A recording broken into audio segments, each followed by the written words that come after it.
need to for the smooth functioning mute of the our program. audio as well as video. I very much Otherwise, it will understand not that be our good participants. transmission. Those things you tell. Okay. Thank you, sir. So, a very good afternoon, everyone.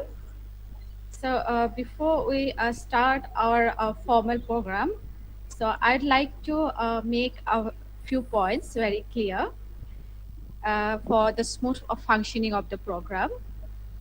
I very much understand that our participants are, aware about all these things, but still we consider it's our duty to remind you once again.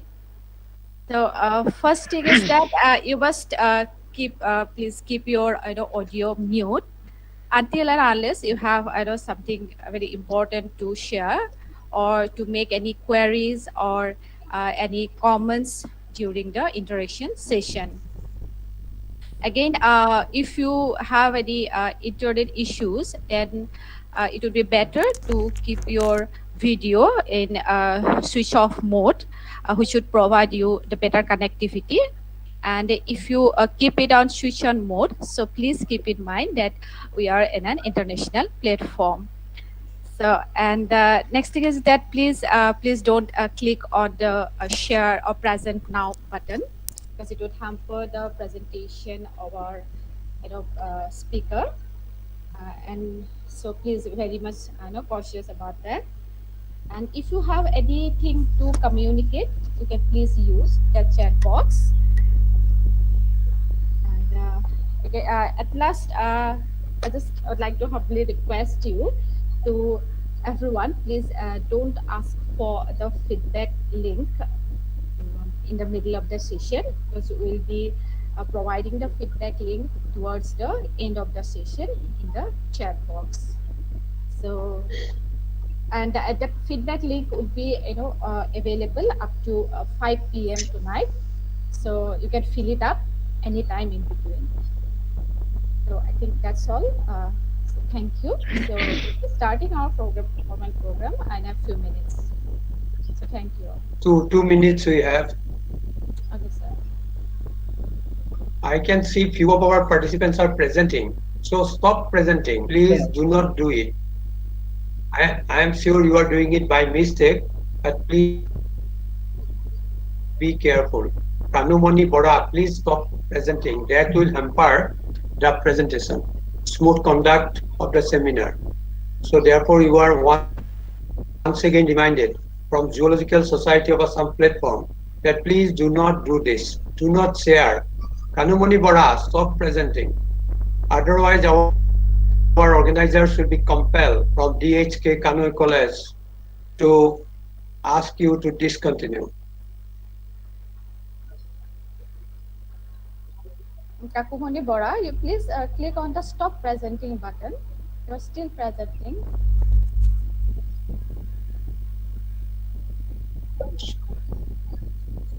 Stop presenting is appearing in your screen. Stop presenting. Okay. And I am requesting all our esteemed participants to remind your students and friends and your colleagues to join quickly, because in 1 minute time, we are going to start. 1 minute. You can WhatsApp and ask your friends and especially to students.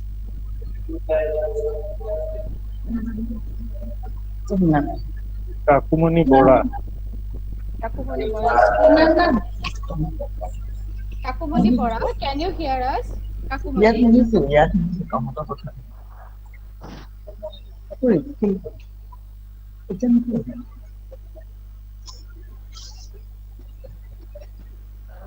Partition apa ni?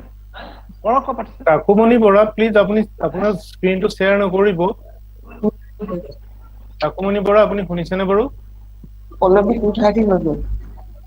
Pallavi, start. Start, sir.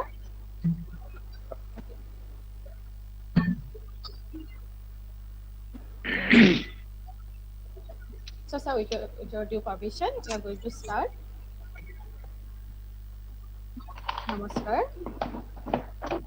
Respected Principal, DHSK College, Dr. Shashikanta Saitya, sir, Chief Guest, come speaker, Madam Dr. Sean Waters, respected President Priyabrata Lahkar sir, respected General Secretary ZSA Professor Jogen Chandra Kolita sir, Coordinator Internal Quality Assurance Cell DHSK College Dr. Mridul Sharma sir, President ZSA Unit DHSK College Sultana Hazarika Madam, and the respected participants.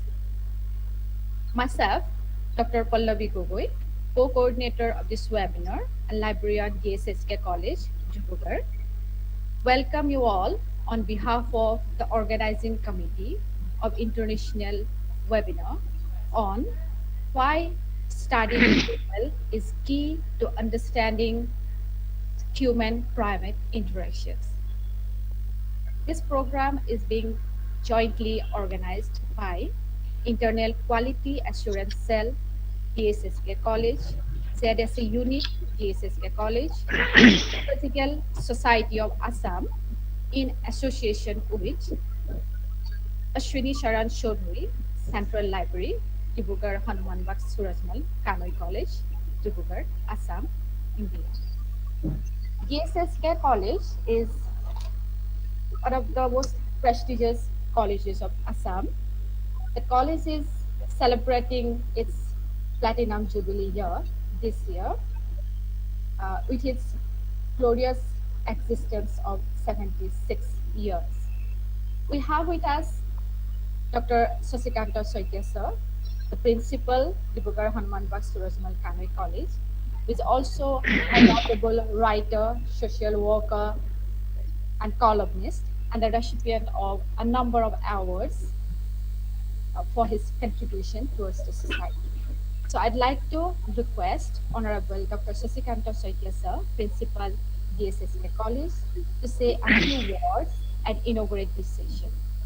Over to you, sir. Thank you, Pallavi.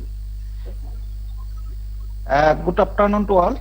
It is my great pleasure and honor to welcome you all to the opening of this international webinar on the topic why studying people is key to understanding human-primate interaction. This is a relevant topic, and this topic will provide us with a better understanding of the conflicts arising from man-animal interactions, especially with the primate population. I feel honored to welcome you all to this international webinar, which is being held in DHSK College. This college is a premier institution of Assam, India, established before independence on the free city of Dibrugarh. At present, the college is celebrating its platinum jubilee. Famous ideologist and Sanskrit scholar Dr. Jogiraj Basu was the founder principal of this college. We take pride to mention here that this institute had taken the initiative to establish Dibrugarh University in 1965. Initially, this college was under Calcutta University, next Guwahati University, and at the present it is the under of Dibrugarh University. It has produced many notable anomalies. The present Chief Minister of our state, Mr. Sarvananda Sonowal, is an alumnus of this college. I welcome Dr. Sean Waters, who is the founder and director of Barbary Macaw Awareness and Conservation. I also welcome Sri Priyabrata Lahkar, President ZSA, Professor Balendra Kumar Das, Working President ZSA, Professor Jogen Chandra Kolita, General Secretary ZSA, Professor Sultana Hazarika, President ZSA Unit DHSK College, Dr. Mridul Sharma, Coordinator IQAC DHSK College, Dr. Pallavi Gogoi, Coordinator of this international webinar, and participant friends. I am very proud that the ZSA and enthusiastic faculty members of DHSK College have organized this international webinar. I do sincerely hope that the participants would be immensely benefited from this webinar. I hope that this international webinar will explore all this information to us, and our participants will be benefited from this webinar. Again, I am welcoming all of you to this webinar. Thanking you. Thank you, sir.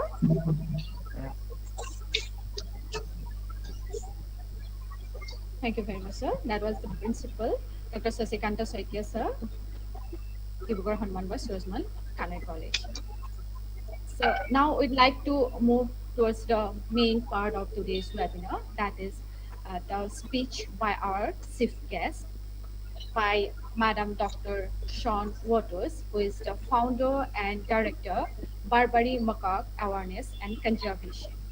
Madam will be talking on why studying people is key to understanding human-primate interactions.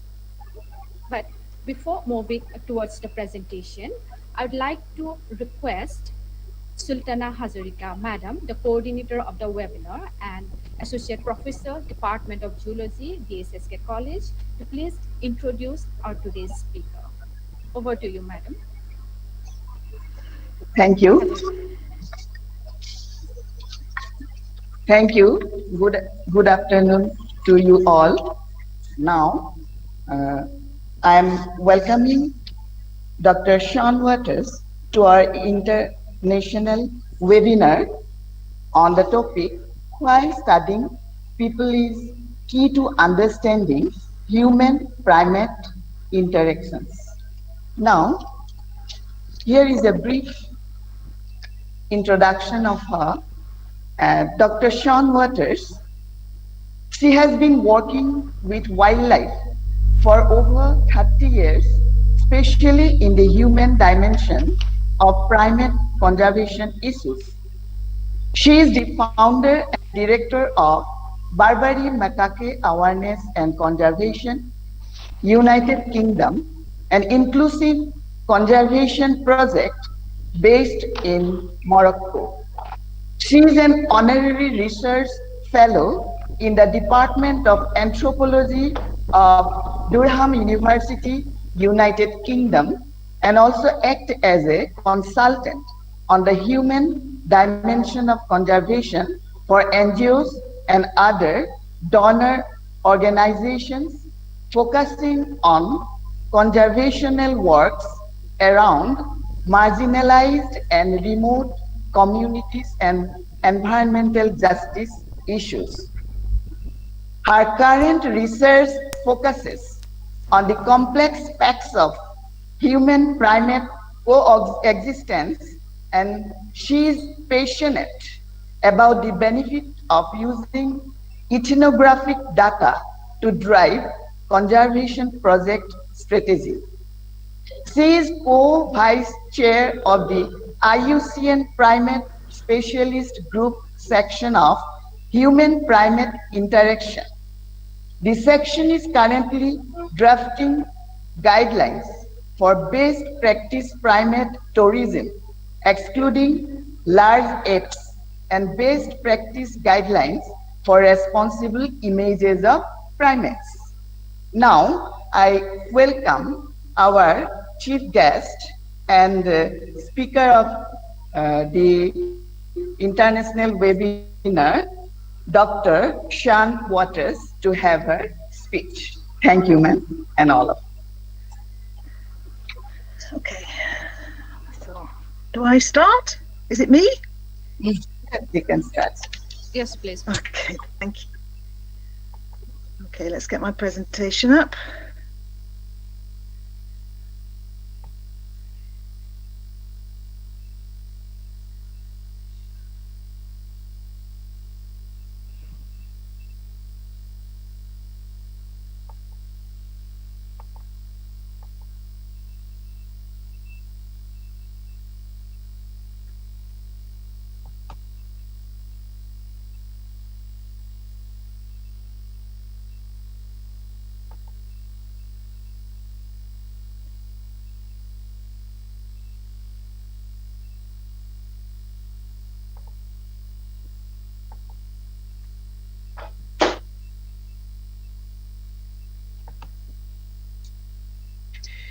Pallavi, you can help her. Okay. Okay, we had a problem before with this, so I'm going to do my best to solve it. Okay, ma'am. If we could help you somehow, ma'am, then.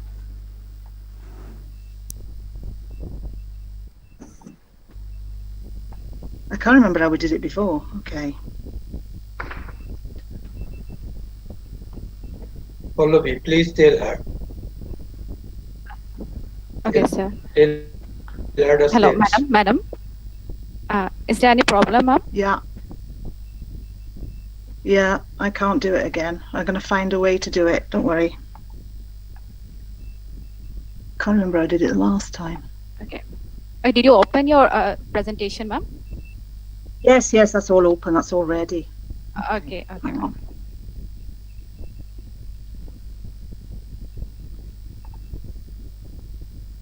Okay. Tell her the next step.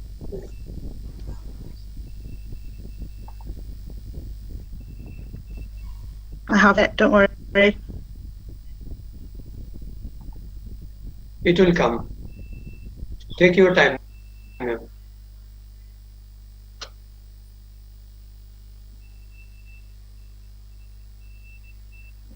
Can you see it yet? Not yet, ma'am.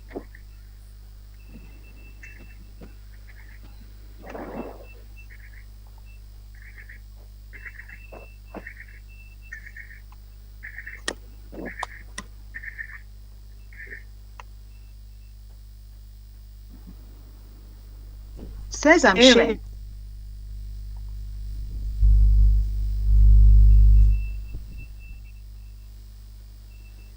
No luck? Not yet, ma'am. On- Did you select only your you screen, are- ma'am, before sharing? It says I'm sharing. It's sharing a window. Sharing a window. Then you click on the PPT, what you want to share.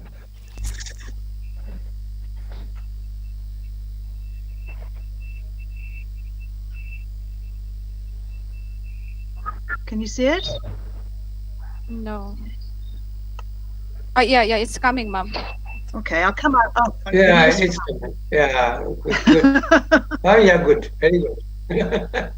Make it full screen now. Okay, I'm just going to go out a second. Turn off my video. Yeah.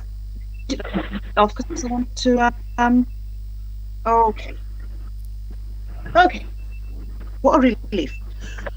Okay, first of all, thank you very much for inviting me to talk to you today. I'm very honoured by the invitation, and I hope you enjoy my presentation.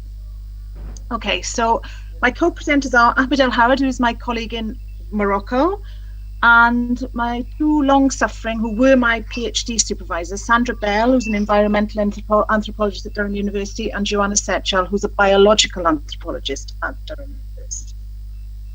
Okay. So why are we interested in people and primates? Well, because the human dimension, is vitally important for effective primate conservation and management. The reason so many primates, we have problems with primates in urban areas, or there are primates who are very endangered in wild primate areas, is because of people. And so conservation is really about people, because if there were no people, we wouldn't have to do conservation. So conservation is very much a field where the social sciences can be helpful, because understanding complex human-primate relations will provide valuable insights into how communities perceive and behave towards primates. And this will facilitate the development of effective management and conservation initiatives. And this is very important then, because these conservation and management initiatives will more likely have the support and involvement of local people. And this is key, as we all know. So I'm going to talk to you about what my work in Morocco. It's in Africa, obviously, but it's talking about a macaque. And the Barbary macaque is a bit of an oddity, because it's the only macaque found outside Asia, and it's always been there. There's been fossils found of Barbary macaques, so it's not been put there by people. It's endangered. It's only found in North Africa, in Morocco and Algeria now, and they're very odd monkeys anyway, because the males demonstrate infant caretaking behavior. So that's another odd thing about them. When the babies are a few days old, the males become primary caretaker, just giving them back to their mums for a drink of milk, etc. Threats to the species include the destruction and degradation of habitat, as with many endangered primates, and unfortunately some populations of this species are seriously threatened by capture for the pet trade. So if we look at many primates in areas which have had long history of human habitation, and particularly, for us it's a lot easier to see where that habitation has been documented in some way. There's a record that we've been able to find due to environmental conditions. You can see that Barbary macaques have had a very long relationship with humans because of their position on the Mediterranean, which has been, important for trade in Europe and other parts of the world for thousands and thousands of years. So this long relationship, to me, it makes the study of human-macaque relations fundamental to developing an effective conservation strategy. Primates have a particular position in Islam, and I'll talk about that a little bit more later on. Barbary macaques are persecuted by people in some areas of their distribution. And in Morocco, unfortunately, the macaques are viewed as a revenue generator for tourism. So they often appear in newspapers being exploited as photo props, for example. And that affects how people perceive them, particularly people in urban areas. So the map that I'm showing you is actually where Barbary macaque remains have been found in the Iron Age and Roman and medieval Europe. So you can see they're quite heavily represented, quite heavily dispersed. They were found mummified in Egypt, in pyramids in Egypt, and one was found petrified in the city of Pompeii that was overcome by a volcanic eruption in Roman times. And they've also been found in Ireland in an early Iron Age fort. This suggests that they were being traded from very early on in human history, in documented human history. So when I started my research, I also started an NGO in Morocco itself, and now we have a Moroccan NGO and a UK NGO. But it was important to start a Moroccan NGO because I wanted Moroccans to feel part of this initiative.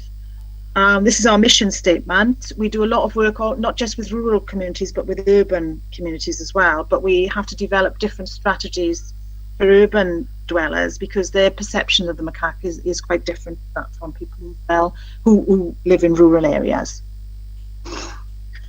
So when we study human-primate relations, for example, when we're looking at a particular problem, an issue that's arisen, we tend to spend an awful lot of time looking at the primates, observing the primates. And actually, when we do that, we're missing half the data because we should be looking at what the people are doing too, because both of them influence one another. And so because in the forest where I was working, the Barbary macaques were not habituated and they were also very frightened of people.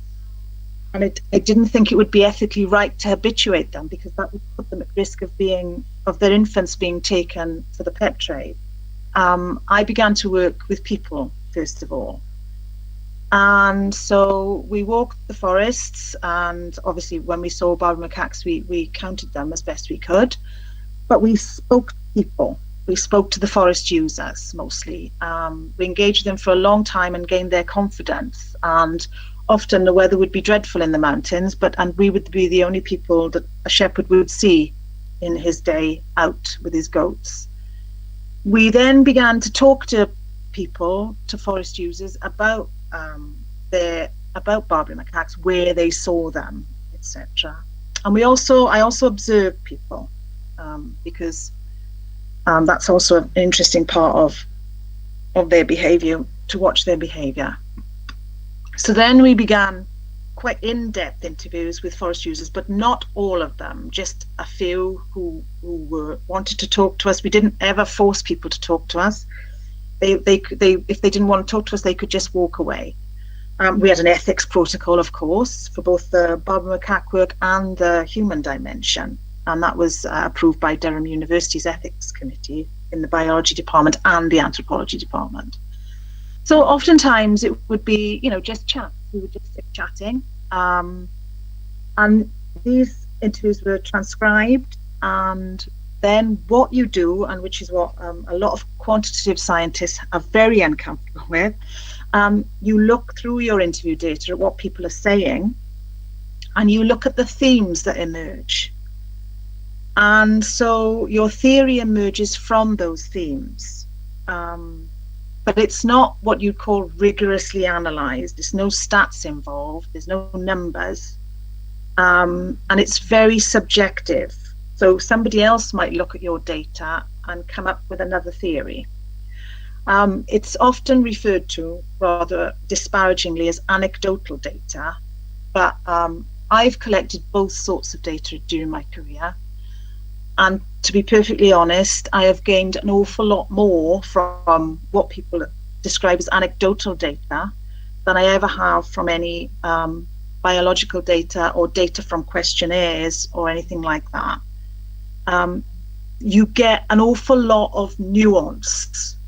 So it's a much deeper understanding because you're getting the nuance of the situation. And it's not prescribed rigidly, so that you can basically, follow subjects or conversations with people, and you never know what you're going to get. And so that's what I did. So these are the villages, the study site. This is in the Mediterranean. It's northern part of Morocco, and it's a mixed oak forest, which people find quite surprising because everyone seems to think that Morocco is all desert, but it's a very nice mixed oak forest, and people are mainly agropastorists, so they grow crops, but they also have a lot of goats and cows, and they herd their goats into the forest for grazing, and they graze their cows in the forest too. So we tried to be quite systematic in that we interviewed at least 5 shepherds from each of the 10 villages surrounding the forest. So this is probably the only number you're going to see, which is the, so I interviewed 50 shepherds. Okay, so what I found from my chats and observations at first was that obviously a lot of primate range countries were colonized by various foreign powers. And those effects are still being felt. And we, as Europeans, we can't ignore that. We can't ignore our part in it. The north of Morocco was colonized by the Spanish, and the Rif, which is the mountains where Bouachim is situated, was exploited heavily for timber. The Spanish weren't very interested in investing in infrastructure, whilst the rest of Morocco was colonized by the French, and they tended to selectively log the forest rather than completely strip them out. And they did invest in infrastructure. So actually the north of Morocco was left in a worse state after the occupation was finished in 1956 than the French occupied area. What we tended to find also was that the few conservation NGOs who had worked in the area had kind of done a few projects, but were offering activities and equipment which they thought would make the village's activities more sustainable. So what you see in this photograph on the right-hand side are some ovens to make bread, which are insulated, and to make sure that they don't have to use so much wood. They don't collect so much wood from the forest when they make their bread. When we first saw these ovens, I asked the women about them, because the women are the ones who make the bread, and they said, yeah, they brought them here. We don't want them, we've got our own ovens. And then they said something that was, because I said, well, surely, because you can see these loads that these women are carrying. This isn't forest wood, this is browse for their animals in the stables. On the left-hand side, these women are carrying very heavy loads, and their loads of wood from the dead wood from the forest were even heavier. And I said, well, doesn't it make your lives easier that you don't have to carry all that firewood? And they said, well, we actually like going into the forest to get the firewood and the browse and stuff because we get to chat to one another. Because otherwise, how are we going to catch up on the gossip? So nobody had asked these women if they wanted these ovens, and nobody had actually taken any trouble to find out whether that was something that the village actually needed. And unfortunately, those ovens, which cost, €1,000 for each one, are still there in the same place where we took the photograph. Now, I think that taught me a lesson in that people obviously feel quite excluded in activities that they should be directly kind of consulted about. And so I knew that I was going to want to include people in my research activities. And I worked out that the best way to do that would be to include the shepherds who we'd already made contact with and who had a very good knowledge of the forest and the Barbary macaques, and they were in the forest almost daily. We couldn't use, in any case, conventional primate survey methods because we have very hilly, mountainous terrain, very rocky, a lot of canyons, and there was no way to do random transects as a prerequisite for a lot of conventional primate survey methods. So what we did was engage with these shepherds, these at least 50 men, and ask them about where they'd seen Barbary macaques. And that worked very well. We got a very good idea of where they were, and so we could get a good estimate of the population in Buashim. And it was an awful lot higher than everyone else had thought in the past, I'm pleased to say. But we tried to do some focus groups at first in the villages. But it proved impossible because the groups of men we talked to about the macaques, they would just start to make fun of one another, calling each other, stupid monkeys, and they didn't really take it seriously. It seemed that they held the macaques in quite low esteem. But when we actually spoke to some of these men or met them in the forest on their own, then they were happy to discuss the macaques. And in fact, some of these men who had been quite quiet in the villages would approach us afterwards to talk about the macaques. And I think, it was something about the fact that the macaques are held, they're kind of mocked and not held to be important. But in actual fact, there are people all over the world who are interested in wildlife. And so there were people in the villages who were interested in the wildlife in the area, and so they were the ones who wanted to talk about the macaques. But when I spoke to these, or when the shepherds, when we just let them talk, they would say some very interesting things. So they would allude to, for example, to the metamorphic status of primates in the Quran. The one guy said they were humans before, so it's not good to bother them. And they also described the macaques as sociable and very family oriented. So they said they live as if they're in a village. And one said a macaque had lost a baby, and when she found it again, she hugged it just like a mother hugs her baby. They're just like a family, just like us. So it's quite difficult to interpret this, I think, and it took me a little while to understand. But I think the macaque's similarity to people, especially in their social behavior, etc., it makes, and their obvious intelligence and their similarities. So you see the hand and the hand of the macaque, the human hand and the hand of the macaque in the photograph there on the top. It's very difficult to categorize primates for people. They kind of, the boundaries between animal and human are blurred for people because primates are so similar to us. And so I think in public, the people use mockery to establish this firm division between people and macaques.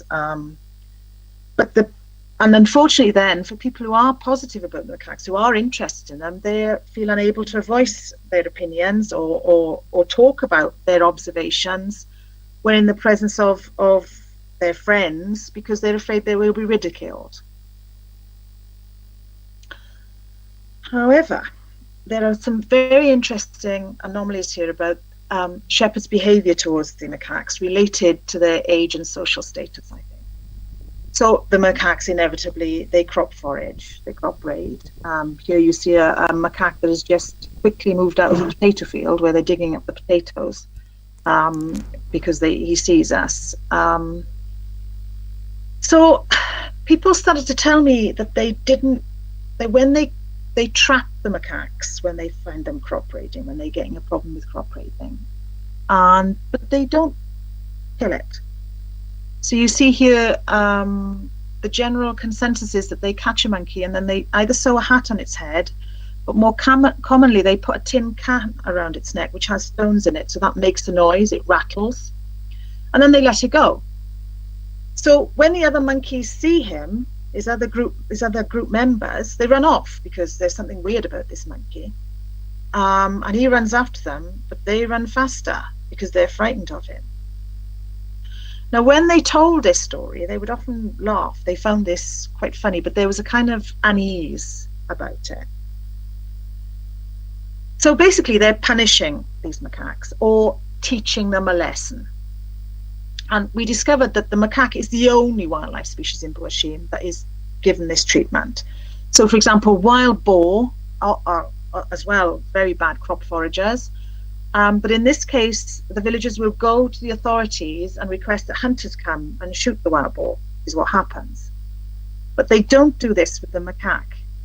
They don't tell the authorities. When we first began to tell the authorities that there were problems with crop foraging, they dismissed it. They said, no, there isn't. The villagers never tell us that. But we knew that there was because we'd seen the damage that the macaques were doing. And it's difficult. It was certainly the macaques. It certainly wasn't the wild boar climbing the trees and eating the figs. So why are they doing that? So I think, this is my interpretation, very subjective, of course. Shepherds know it's unusual to see a macaque alone in the forest. So, for example, sometimes we would get reports of a macaque on its own in the forest, which would have one of these cans around its neck. And so the villagers knew it was unusual because they would report it to us. And I think the villagers are attempting to alienate the macaque from its family, if you like. And maybe that reflects their own fear of social exclusion, because these villages are very tight-knit. They've had to rely on each other. They're very remote areas. And so in times of hardship, they must rely on each other. And they all live very close together. And that's normal. It's sociable. It's the right thing to do.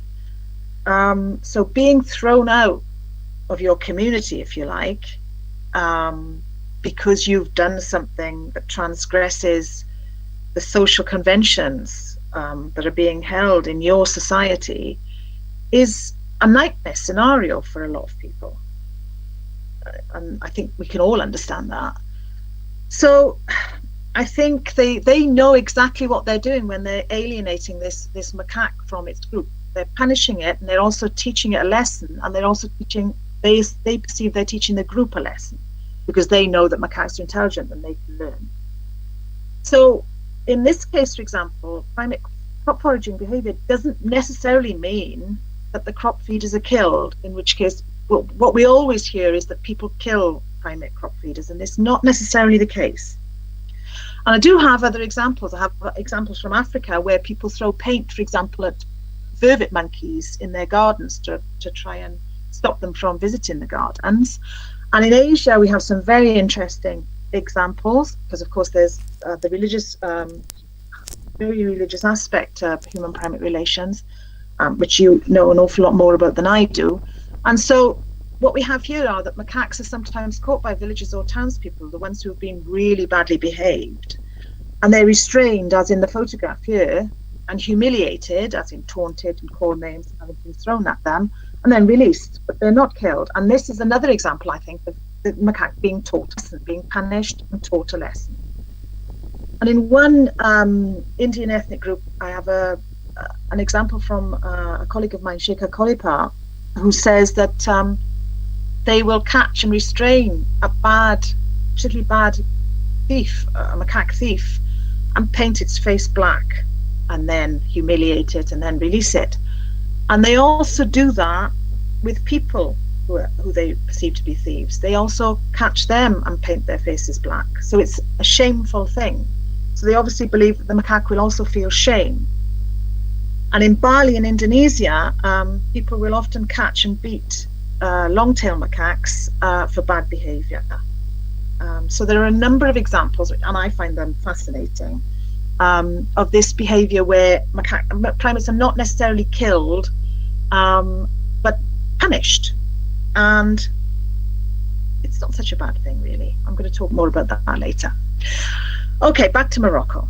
So, young shepherds' behaviour towards the macaque is very, very different. So, these are young men and young boys out in the forest all day with their goats. They don't really like the job, a lot of them, and who can blame them? It's hard work. It's particularly unpleasant in snow and poor weather and extreme heat. So they get bored, they get fed up. So what do? So unfortunately, they will get macaques somehow with their dogs in a tree or on rocks. And then they will pelt the macaques with heavy rocks so that they fall out of the tree or off the rocks. And of course, the dogs are there, the dogs will catch them. If it's a big macaque, they will allow the dogs to kill it. And if the small ones come down, then they will take those off the dogs and, as they say, play with them, which they basically mean they're torturing them. So we shake them, break their limbs, pretend that they're talking, and then when they're unconscious and probably at the point of death, they give them back to the dogs to finish them off.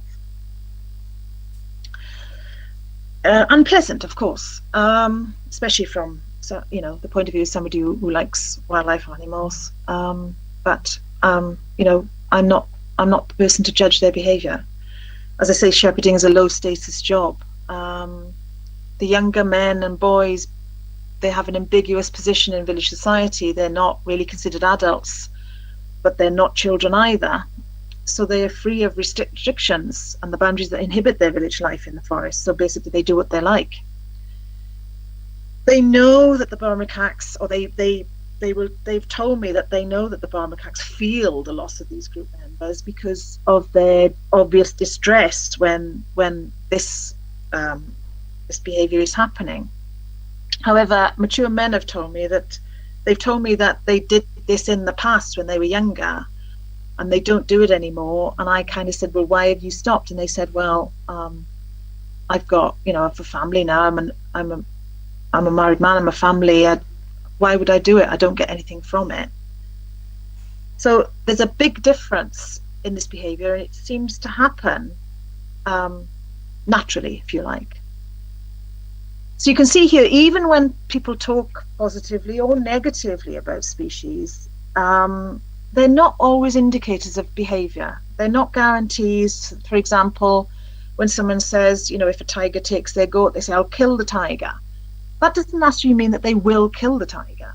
They probably want to, but it doesn't mean they will. So when, that's why I don't really like questionnaires and stuff like that.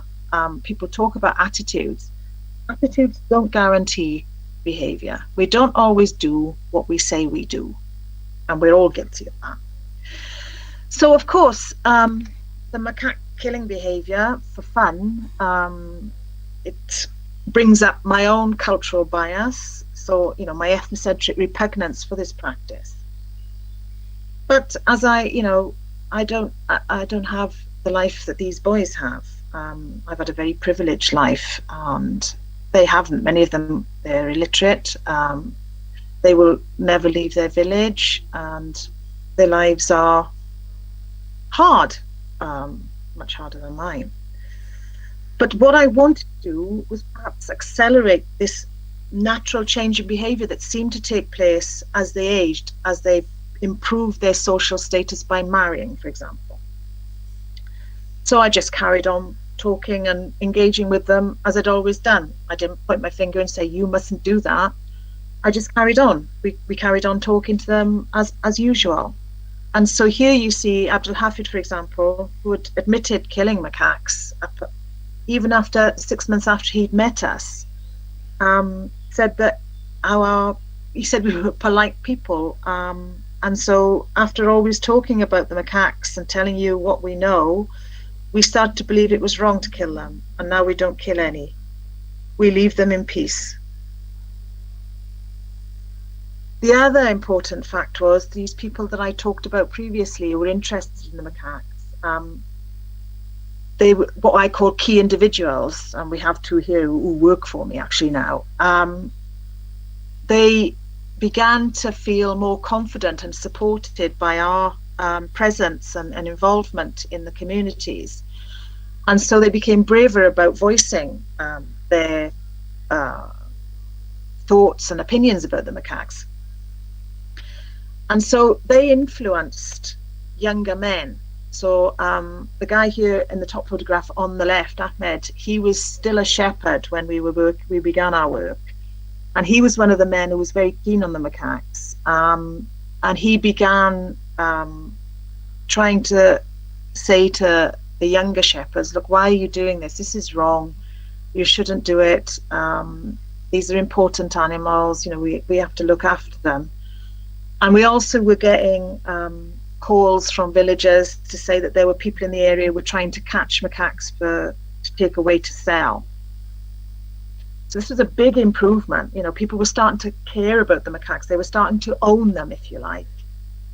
So these key individuals, such as Ahmed and Mohammed in the photograph, they overtly confronted and shamed shepherds who expressed a desire to hunt the macaques. And shame is a very, very important social mechanism. It controls the avoidance of shame and guilt will control people's behavior in society. Now, the other thing we did, which seemed to make a difference, was that we shared our knowledge. We didn't just access their knowledge of the macaque, we shared our own knowledge about the macaques. So many local people, for example, they have a very, very accurate knowledge of the ecology of a species. They know what plants they eat, they know where they are, they know an awful lot about them.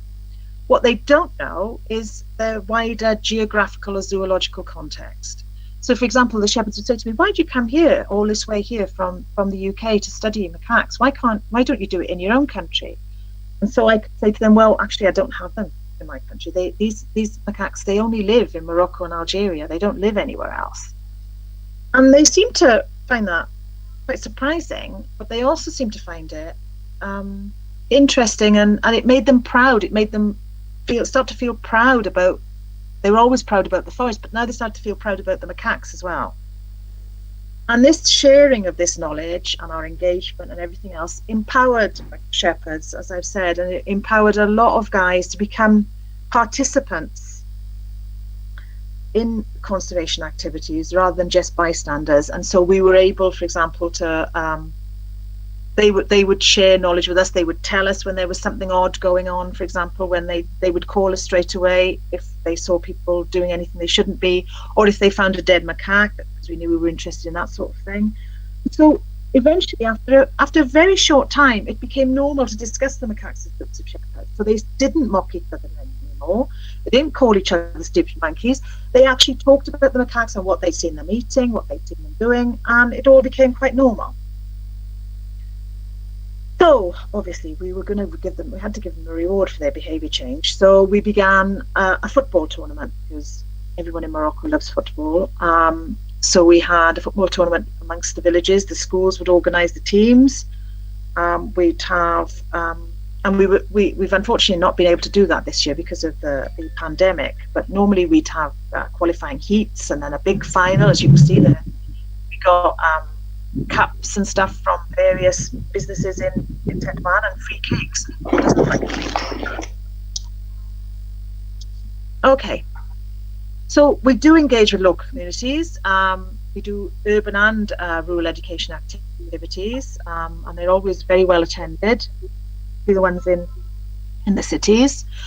We talk to villagers and we listen to their complaints about their crop losses, and we go to these remote villages when they're having a lot of problems with the macaques eating their figs and their fruit and their crops. And we take a health team who give people health checks. They check their blood pressure, they check their blood sugar. And this is kind of, we say to them, look, we're really sorry about the macaques. We can't stop them doing this. It's impossible, but this is what we can give you instead. And these medical teams are much appreciated by the villagers, and they do afterwards. They do say, right, okay, well, the the macaques have had a few figs. Who cares? My mother was diagnosed with diabetes, and now she's feeling much better because she's getting medication for it. So they weigh up the pros and cons of things. So my tentative conclusion, this isn't the end of my presentation, I hasten to add. This is the end of my case study number 1. So as I said, local people's attitudes to or perceptions of a primate don't reliably predict how they will behave towards it. The examples I've given of this non-lethal human-primate interaction, it may enable people who coexist with primates to vent their frustration on one unfortunate animal, and all the others escape retribution. But that's immaterial, because the people who've done this, who've beaten the macaque or trapped the macaque and put a tin can around its neck, feel better. They feel they've done something. There's no evidence from our field studies that it stops crop raiding, this behaviour of putting a tin can around a macaque's neck. But I think that's immaterial. The people who've done it feel satisfied. They feel they've done something. So it's a coping mechanism, and it enables successful coexistence. It's because when they're frustrated by these primates and they don't want to kill the animals for cultural, social, or political reasons, for example, it might be illegal, then they can take it out on them by doing this. They feel they're achieving something. I'm looking to identify other examples of similar behaviour of people marking and releasing primates instead of killing them. So please let me know if you've heard or seen such behaviour. So I think what the main point of this whole thing is that if we want to see changes in people's in conservation, we have to look at changing or influencing at least pro-conservation change in people's behaviour. It's one of our most important challenges. And as I've demonstrated here, for example, social mechanisms can be much more effective in this behaviour change than the use of formal institutions like laws, particularly in societies that are remote communities, small, very close-knit communities where, you know, the use of guilt and shame as a control is very effective. And if you can change some people's thoughts and behavior and support them into, you know, becoming influential in their community, you can achieve an awful lot. Okay, so this is working our way now into case study 2, and an awful lot of conflicts and problems in the conservation world and everywhere else is about communication.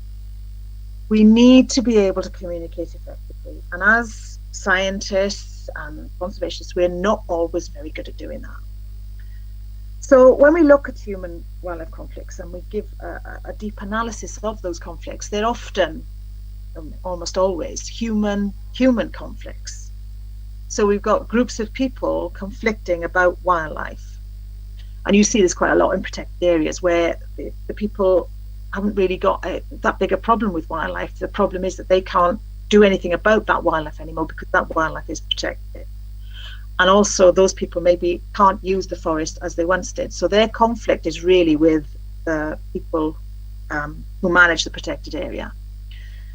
Oftentimes as well, I've seen that failures in communication between scientists and communities has been caused by poor communication by scientists, because we just assume that everyone is going to accept our data. So as well as understanding how people relate to the primates they coexist with, we need to understand the view the communities have of themselves, and so that we can avoid the miscommunication that might lead to conflict. Directly communicating conflicting information may often fail because people become more polarized in their positions, they don't want to back down, and their views become more and more entrenched. So we need to find other ways to communicate messages that may be controversial as they conflict with community knowledge. This is my case study number 2. This is avoiding conflict with dogs, or with people about dogs, it should say, really. So obviously domestic dogs, they are important. They're livestock guarders, and they're also watchdogs in the villages. They're important. Although they are unclean in Islam, they're treated quite badly, but they are important. So, you know, just trying to shoot all the dogs would never have worked. So you can see there's on the left-hand side, you can see there's some there's livestock guardian dogs that have killed an African wolf. So they do protect goats. Oftentimes these goat herds, which number hundreds, are accompanied by between 11 and 16 dogs. You can see the numbers on there. This is one lot of dogs with a herd of goats that was maybe 100, 150. They're not herding the goats, they are just protecting it. It's the shepherds who run after the goats to herd them. Rabies is endemic in the area, unfortunately, and it does result in human mortalities in my study area, or it did, and high losses of domestic pets which are bitten by rabid animals. There are, of course, too many dogs. Too many dogs in general, I think. So we have a problem. The reason we got involved with the dogs was because we saw that dogs harass sparrow macaque groups in the forest. They prevent them from feeding. They regularly kill unaccompanied macaque infants, and they also harass and sometimes kill domestic cows, which are not protected by dogs, and graze in the forest year-round. Most of the shepherds, every shepherd we interviewed about the dogs, blamed cattle losses on what they believed to be a large pack of feral dogs that were present in the area that had managed to evade eradication by the authorities for many years. However, I'd seen a number of these dogs on their own harassing macaques, but I'd also seen them with the herds, the goat herds. So we photographed all the accompanied and unaccompanied dogs in the forest that we saw, harassing the macaques or not, with shepherds or not. And we found that only 3 of the 58 dogs we photographed were not owned. And these 3 dogs were in very, very poor condition. They were obviously feral dogs, and they disappeared after about 12 weeks into the study, presumably dead. Okay, so obviously to start off with, I talked to a couple of shepherds and said, you know, there's no pack of feral dogs, these are village dogs. And they just laughed and said, no, of course not, they're not our dogs wouldn't kill our goats. They know our goats, they wouldn't kill our cows, they know them. So this was a problem because I needed to communicate this information to shepherds and villagers without causing resentment, without setting up a conflict situation or losing credibility.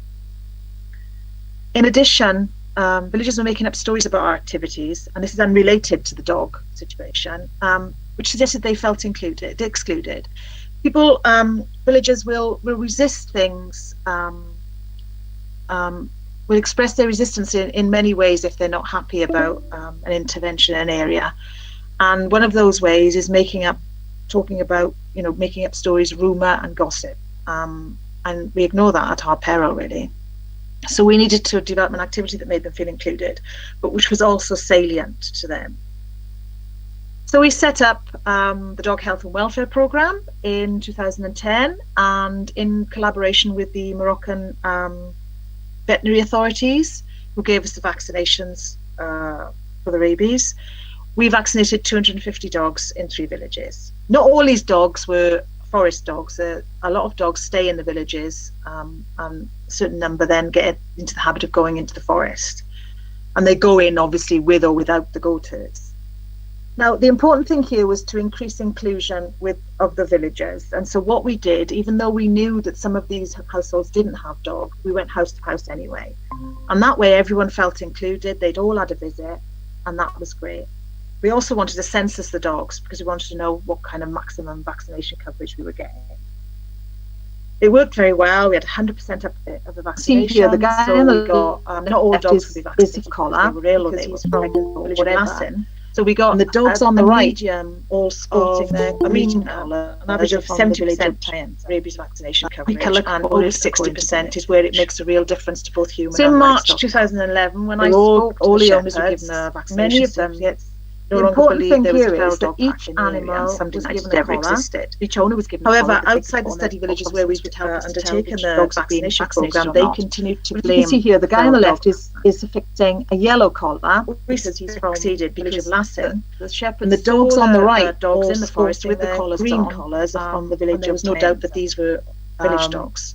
We colour coded according to We managed to communicate that So information. in March 2011, when I spoke to the shepherds, and many of them